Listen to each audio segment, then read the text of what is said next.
Buenas tardes, señoras y señores. Bienvenidos al atardecer de este lunes, día 7 de abril de 2025.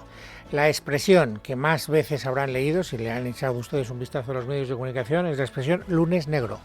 ¿Por qué? Pues porque todas las bolsas en nuestro país, en nuestro continente y en el globo terráqueo se están pegando una costalada monumental, y no es ni la primera, ni la segunda, ni la tercera. Desde que Trump declaró la guerra comercial al mundo entero, las bolsas no han dejado de, encadenar jornadas verdaderamente negras. Y la verdad es que hoy los guarismos asustan una barbaridad. ¿Cómo está ahora mismo la situación? Leticia Vaquero, bienvenida, buenas tardes. Muy buenas tardes, Luis. Bueno, es el tercer día consecutivo con las bolsas internacionales patas arriba. Wall Street acaba de amanecer en rojo con el S&P 500, Dow Jones, Nasdaq, perdiendo entre un 2 y un 2,5%, aunque han abierto directamente hace media hora con pérdidas del 4%, así que se van suavizando esas pérdidas. En Europa, el Eurostock 50 se deja en estos momentos cerca de un 5%, un comportamiento prácticamente idéntico a lo que está ocurriendo en Londres, París, Frankfurt y Milán. Nos detenemos en el principal índice español, el IBEX 35, que mide la temperatura de la confianza o la desconfianza, según como lo veamos, de las 35 mayores compañías en nuestro país. En este momento, de nuevo en rojo, con pérdidas cercanas al 5%, el 4,5% concretamente, hasta los 11.800 puntos. Indra lidera esas caídas, seguidas del Banco Sabadell, seguido de CaixaBank y del Banco Santander. De esta manera acumula pérdidas del 12% en estos últimos 3 días, desde ese famoso Día de la Liberación, que es como lo ha llamado Donald Trump. Pero en lo que va de jornada, la peor parte se la lleva de nuevo el mercado asiático, algo más de 2 días después de que China respondiera con fuerza a esos aranceles de Estados Unidos, con una política espejo del 34% de tasas para los productos americanos que entren en su país. Hoy, tras 2 días de cierre de los mercados, han abierto con pérdidas que en función del índice llega hasta el 13% en China, la mayor en el mundo. Japón, el índice Nikkei, pierde en estos momentos cerca de un 8%. La verdad es que son datos terribles y, según dicen los expertos, yo no lo soy, ya lo saben, esto no tiene ninguna pinta de amainar a corto plazo. Así que veremos cómo se van comportando los mercados durante las próximas horas. Hay preocupación, desde luego, entre los inversores y también entre las autoridades políticas y económicas. Hoy Carlos Cuerpo, el ministro de Economía, sacaba su propia conclusión a propósito del mensaje que estas bajadas bursátiles están lanzando al mundo entero. El mensaje que están lanzando las bolsas a nivel mundial es un mensaje muy claro de que estamos ante una política económica que es dañina y dañina para todos a nivel global, y por lo tanto tenemos que recapacitar entre todos, intentar avanzar precisamente hacia esa solución negociada, hacia ese acuerdo que suponga un beneficio para nuestras economías. Y también Garamendi, el presidente de la COE, hacía unas declaraciones que demostraban su preocupación. Él hablaba de terremoto en las bolsas. Es un terremoto, ¿no? Pero es un terremoto no en España, a nivel mundial. Lo veíamos ya esta noche con todo lo que eran las bolsas asiáticas, ¿no? Lo acaba de comentar ahora mismo. Y es que realmente, claro, es que aquí se ha tomado una decisión, el gobierno americano ha tomado una decisión de una ruptura total de lo que es la economía como la veníamos conociendo, de la libertad de los mercados, del multilateralismo, del atlantismo. Bueno, dice efectivamente Garamendi que esto es la consecuencia de una decisión tomada unilateralmente por el gobierno norteamericano, es decir, por la administración de Donald Trump. Y lo curioso es que Donald Trump parece que esté viendo este espectáculo sin inmutarse aparentemente, como Nerón cuando tocaba la lira mientras Roma ardía en llamas. ¿Por qué? Pues porque esta noche en el Air Force One, yo no sé por qué a este hombre le gusta tanto volar. Las últimas declaraciones que he oído del presidente norteamericano siempre han sido a bordo del Air Force One. Debe ser que tiene esa especie de manía. A unos les gusta el Falcon y a otros les gusta un avión más grande y probablemente más confortable. Bueno, pues allí, a bordo del Air Force One, esta noche, esta madrugada, hora española, el presidente norteamericano ha dicho que no tiene ninguna inquietud y que cree que lo que ha hecho está bien hecho y que por lo tanto piensa mantenerla y no enmendarla. Verónica Jorro. Trump insiste en que las medidas arancelarias que ha adoptado benefician a su país, a pesar de que el mayor abusador de todos, que dice es China, cuyos mercados se están desplomando, acaba de aumentar sus aranceles un 34%, además de sus aranceles ridículamente altos a largo plazo, ignorando, dice Trump, mi advertencia a los países abusadores de no tomar represalias. De este modo, a pesar del desplome sufrido en los mercados de todo el mundo, incluido Wall Street, el presidente de Estados Unidos sigue defendiendo el giro proteccionista de las políticas de su presidencia. De hecho, ayer aseguraba que los aranceles son la única manera de curar los déficits financieros masivos con China o con la Unión Europea. Si quiero resolver el problema del déficit que tenemos con China y con la Unión Europea y con otras naciones, van a tener que hacerlo, y si quieren hablar de eso, pues estoy abierto a hablar. Pero de lo contrario, ¿por qué querría hablar? Y como saben, debido a los aranceles ya tenemos 7 billones de dólares comprometidos para ser invertidos en la construcción de automóviles en Estados Unidos. Las empresas están llegando a niveles nunca vistos. Por su parte, el régimen chino ha criticado a Trump por pretender imponer con aranceles lo que ha calificado de intereses egoístas por encima del derecho de cualquier nación al desarrollo, y ha asegurado que esta intimidación económica pone en riesgo la recuperación mundial. Bueno, lo que no sé muy bien es cómo interpretar esta pose retórica de Donald Trump. Bueno, digo pose porque quiero pensar que es una pose, o a lo mejor de verdad lo piensa. Lo digo porque hay algunos colaboradores suyos, hasta hace muy poco muy cercanos, como por ejemplo el señor Musk, que está diciendo que a lo mejor deberíamos pactar con Europa aranceles cero.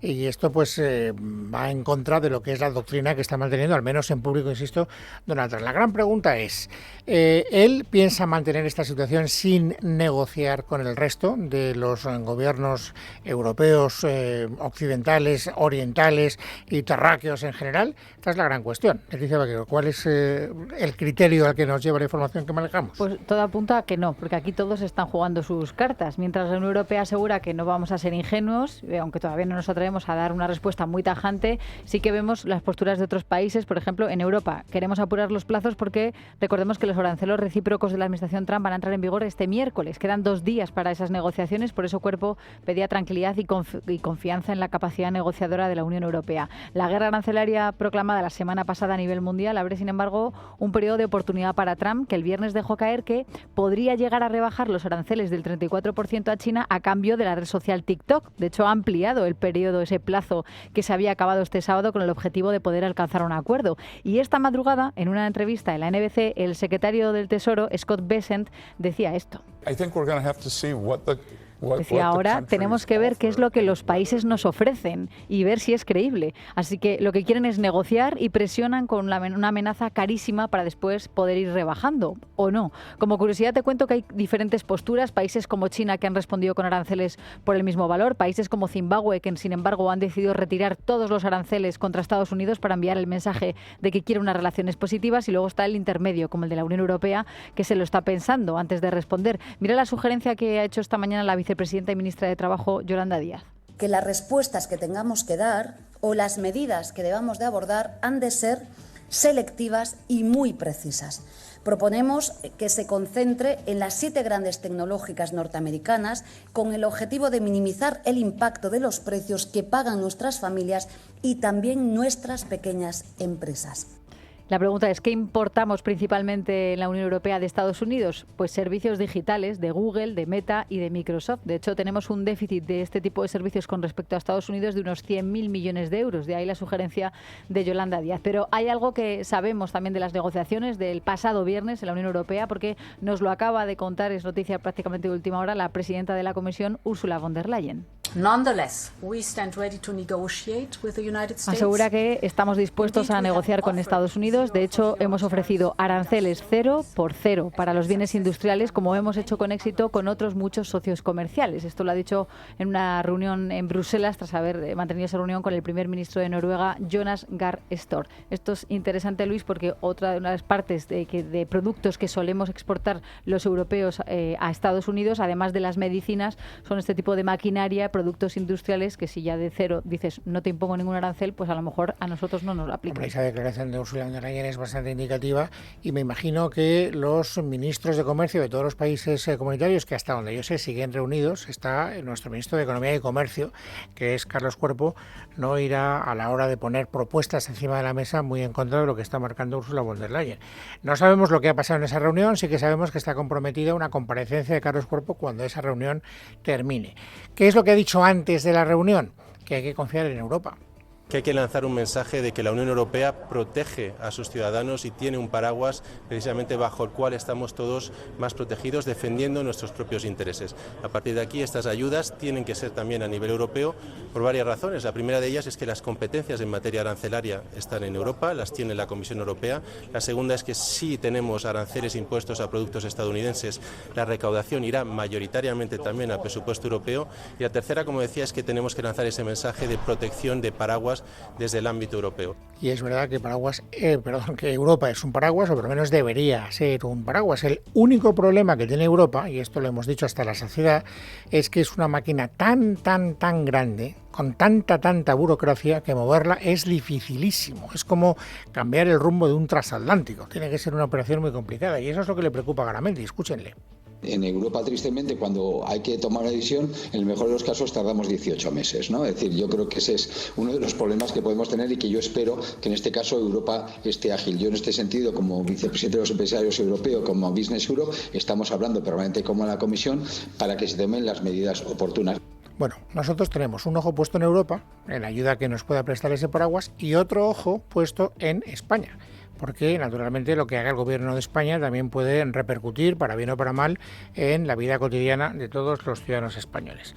Saben ustedes que el gobierno de Pedro Sánchez está ultimando un decreto de medidas que, para que salga adelante, necesitará el apoyo de la mayoría del Congreso de los Diputados.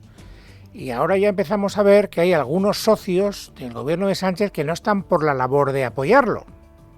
Lo digo porque hoy no ha podido ser más explícito, el portavoz de Podemos. Escuchen a Pablo Fernández. Las medidas de contención que ha anunciado el gobierno de España ante la guerra comercial de Donald Trump son poco más o poco menos que el reconocimiento de ese sometimiento y vasallaje a Estados Unidos. Y esto incluso después de haber sido agredidos comercialmente por dicha administración. Bueno, lo que yo entiendo de estas palabras es que, de entrada al menos, Podemos no está muy por la labor de apoyar ese plan de medidas económicas que está horneando el presidente del gobierno. ¿Y eso a qué conclusión práctica nos llevaría? A que sería necesario el concurso del Partido Popular. Si lo quiere sacar adelante y sus socios no le dan la mayoría que necesita, será necesaria, imprescindible, condición absolutamente, indesbancable, el apoyo del Partido Popular. ¿Y cómo lo ve el Partido Popular? Hoy ha hablado Núñez Feijóo y ha dicho dos cosas. La primera, que está por la labor de ayudar. La segunda, que eso no quiere decir que firme un cheque en blanco. Ayudará, pero bajo determinadas condiciones. Maite Loureiro. Buenas tardes. El presidente del PP considera el desafío planteado por Trump una cuestión de Estado y, como tal, ofrece colaboración al Gobierno siempre que se tenga en cuenta las comunidades autónomas como administradoras de las ayudas a los sectores afectados. Con todos ellos, Feijóo ha mantenido una reunión de más de 2 horas en Génova para hablar de los aranceles. Estamos ante una guerra comercial y estar divididos no suma nada. No podemos hacer la guerra cada uno por nuestra cuenta. Y los sectores no merecen verse sometidos, como tantas otras veces, a una peregrinación burocrática de administración en administración. Si tratamos esta crisis como lo que es, una cuestión de Estado, el PP estará al servicio de la nación como partido de Estado, sin sumisiones a minorías, que nosotros no tenemos, sin actuar como sucursales de países extranjeros, que nosotros no somos, y al servicio exclusivo de los españoles. Pone eso sí condiciones a Sánchez, al que advierte de que no habrá cheques en blanco. Esta tarde el PP enviará un plan de mejora del decreto de ayudas anunciado por el presidente, al que ve varias pegas. En primer lugar, pedimos transparencia total. De los 14.100 millones que figuran en la exposición de motivos, el Real Decreto evita desarrollar unos 6.000. Parece razonable solicitar que se concrete el 100%, porque no se puede pedir un cheque en blanco para todo si solo se informa de una parte. Además, lo que sabemos es que solo 400 millones son a fondo perdido. Y además proceden de un plan que ya estaba previsto antes de esta situación, me refiero al plan MOVES, al plan de la automoción. Mensaje por último también a Abascal, después de que se ofreciera mediar ante Trump. Menos golpes de pecho y más trabajar, ha dicho el líder del PP. Bueno, debe ser que estos adversativos que ha puesto encima de la mesa el presidente del Partido Popular al Partido Socialista no le han gustado nada. Lo digo porque el Partido Socialista yo creo que debe intuir que va a necesitar la ayuda del Partido Popular. De hecho, han retirado, digamos, de esa negociación a los elementos negociadores que podían ser menos favorables para un entendimiento, como por ejemplo la vicepresidenta Montero, que saben ustedes que no se las gasta demasiado diplomáticamente con el Partido Popular. Pero fíjense, otro socialista andaluz, en este caso el secretario de Política Municipal, Alfonso Rodríguez Gómez de Celis, ha querido hablar hoy de la actitud del Partido Popular en esta coyuntura que estamos viviendo. Y no parece que el hombre esté favoreciendo mucho el entendimiento entre los dos partidos. Si tú te quieres entender con alguien, lo que dice el sentido común es que no le metes el dedo en el ojo. Tratas de, en fin, favorecer un clima de entendimiento. Pero él debe entender el entendimiento de una manera muy particular. Escuchen lo que dice el Partido Popular. Esperemos ver si el Partido Popular rectifica y se pone del lado de los españoles, de las empresas españolas y de los trabajadores y las trabajadoras, o desgraciadamente continúa en esa acción que es simple y llanamente derrocar al gobierno socialista de turno. Para que lo entiendan mejor. Versión B.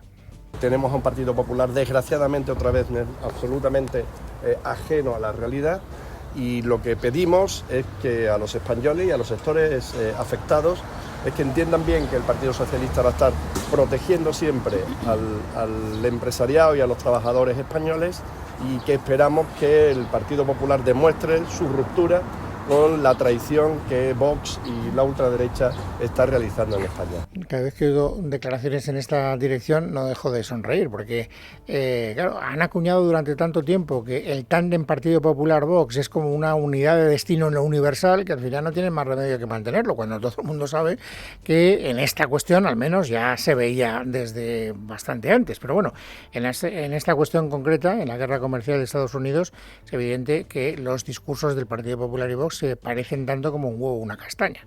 De hecho, fíjense, hoy ha hablado Vox, ha hablado José Antonio Fuster, o Fuster, porque nunca sé cómo pronunciarlo. ¿Y de quién ha hablado mal? Del gobierno, por supuesto, pero también del Partido Popular. Yo creo que a partes iguales. Leticia Barquín. Buenas tardes. Vox recula el ofrecimiento personal de Santiago Abascal para mediar con Estados Unidos por los aranceles impuestos por Donald Trump contra la Unión Europea. Desgraciadamente no tengo la responsabilidad de gobernar, que es lo que nos gustaría, pero nosotros estamos absolutamente dispuestos a tener una interlocución con el gobierno de Estados Unidos para lo que sea necesario. Y lo hemos hecho anteriormente y lo seguiremos haciendo. Desde Bambú matizan que esta intermediación solo se produciría si el gobierno dimite en bloque y se convocan elecciones generales. José Antonio Fuster. Para que nosotros hiciéramos eso debe cumplirse un par de condiciones. La primera es la dimisión en bloque de este gobierno, la convocatoria de elecciones, y en ese momento con un nuevo gobierno va a ver cómo con Vox mejora todo. Eso es lo que tiene que ocurrir. Esa será nuestra mediación. Pero primero tiene que haber una serie de condiciones, lógicamente.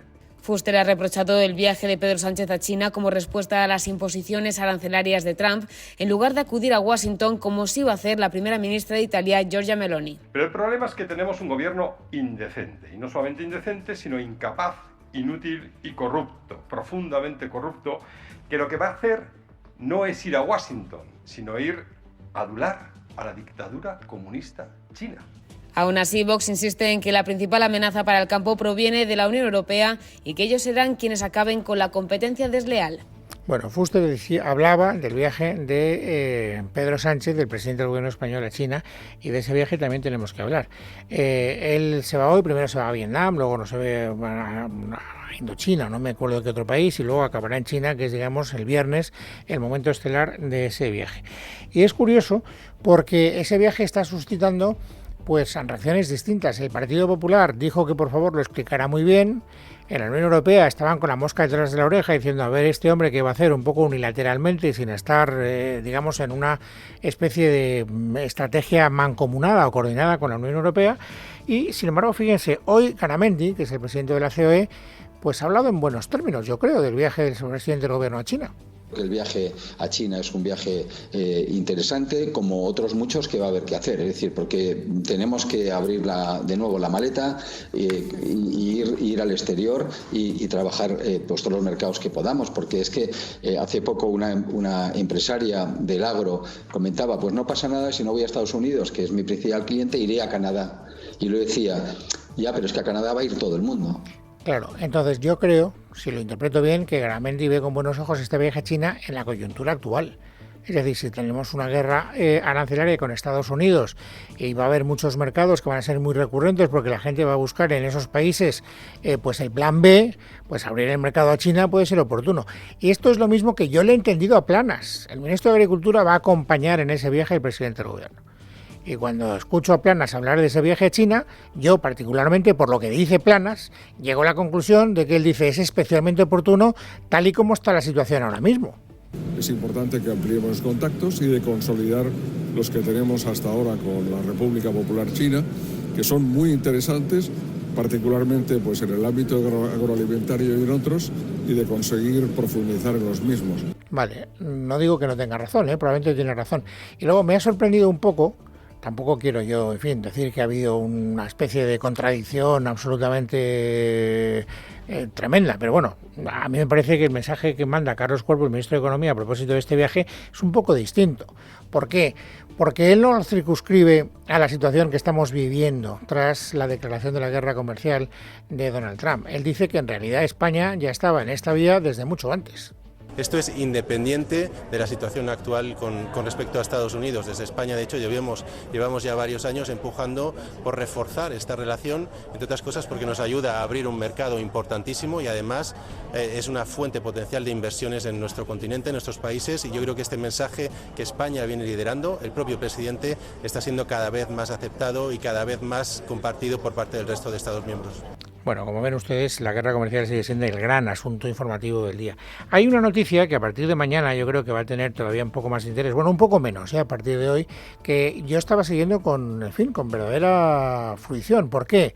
Porque hay en juego muchas cosas. Saben ustedes que el presidente del Tribunal Constitucional ha convocado una sesión plenaria que va a durar varios días. Empieza mañana martes y va a durar miércoles y tal vez jueves también, para tratar muchos asuntos. Pero uno de los asuntos que él quería tratar era una discusión jurídica con los magistrados del TC a ver si se le podía parar los pies a la Audiencia Provincial de Sevilla para que no recurriera ante el TJUE la sentencia de los ERE.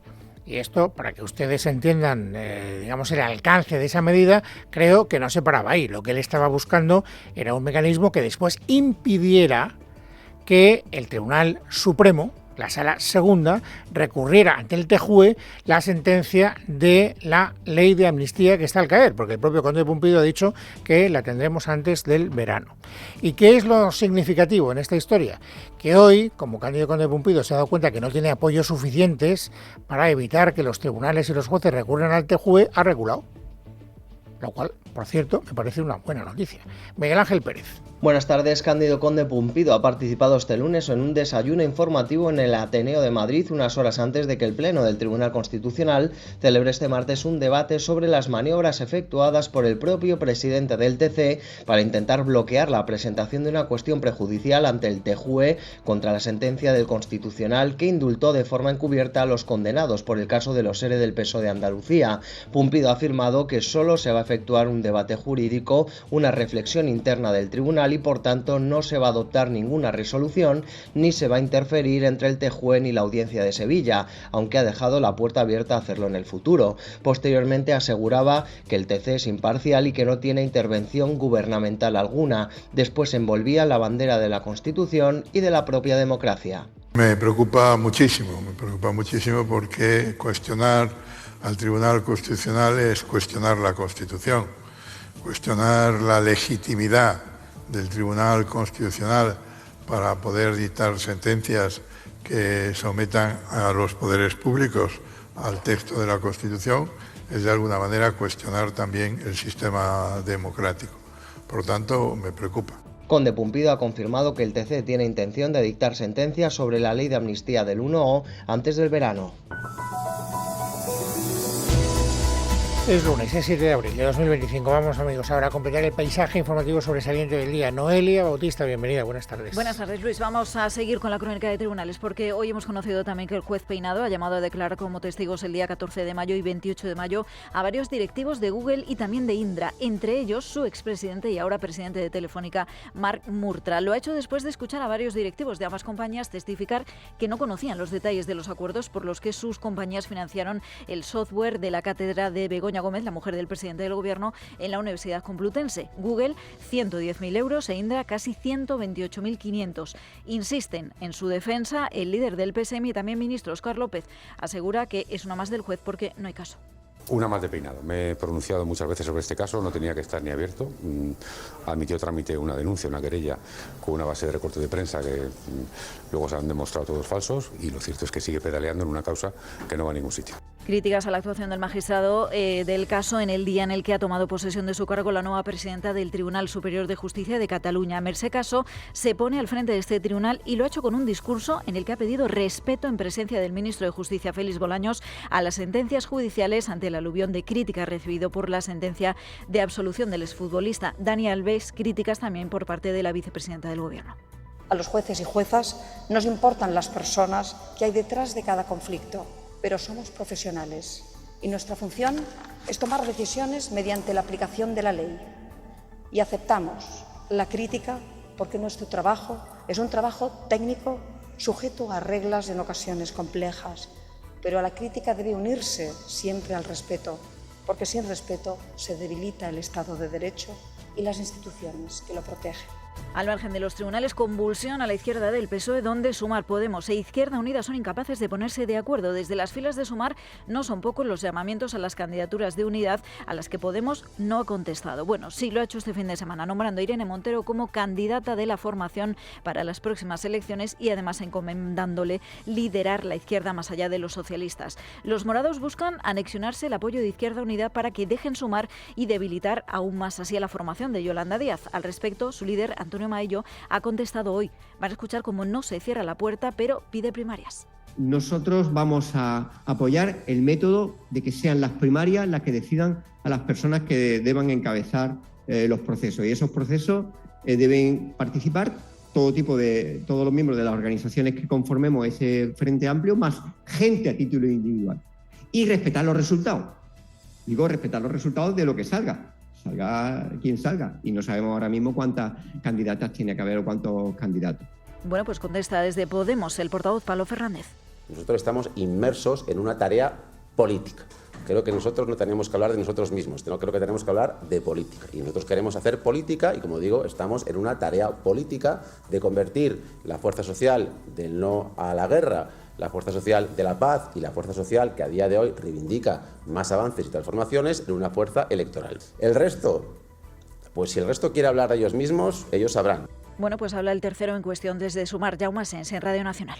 Antes de hablar de negociaciones, lo que tendríamos que hacer es decretar una tregua, porque es muy difícil reconstruir nada en medio de un fuego abierto. El sistema electoral español es muy tenaz, no permite que haya tres espacios de izquierda, dos a la izquierda del PSOE, y la experiencia nos lo ha demostrado.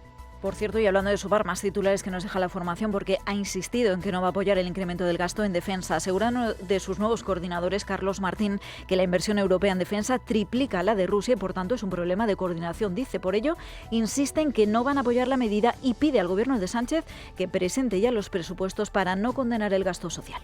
Nosotros, desde luego, vamos a presentar salvedades a esa decisión, si se produce, del Consejo de Ministros, y al mismo tiempo pensamos que son necesarios unos presupuestos porque los presupuestos prorrogados poco a poco van estrechando el nivel de gasto posible, en tanto en cuanto hay algunas partidas que no se renuevan y que por lo tanto estrechan y hacen cada vez más difícil que podamos desarrollar las políticas sociales que necesita el país. Nada dicho sobre presupuestos la ministra de Vivienda, Isabel Rodríguez, que se ha dirigido en estos términos al alcalde de Madrid.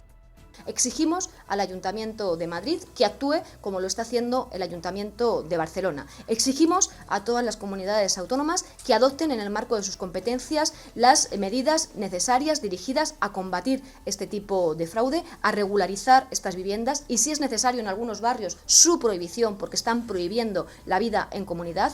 Y para terminar, al hilo de que hablamos de Madrid, Luis, hemos conocido también que el Consejo de Informativos de Radio Televisión Española ha iniciado una investigación sobre la emisión de aquel polémico documental 7291 sobre los muertos de residencias durante la pandemia aquí en la Comunidad de Madrid.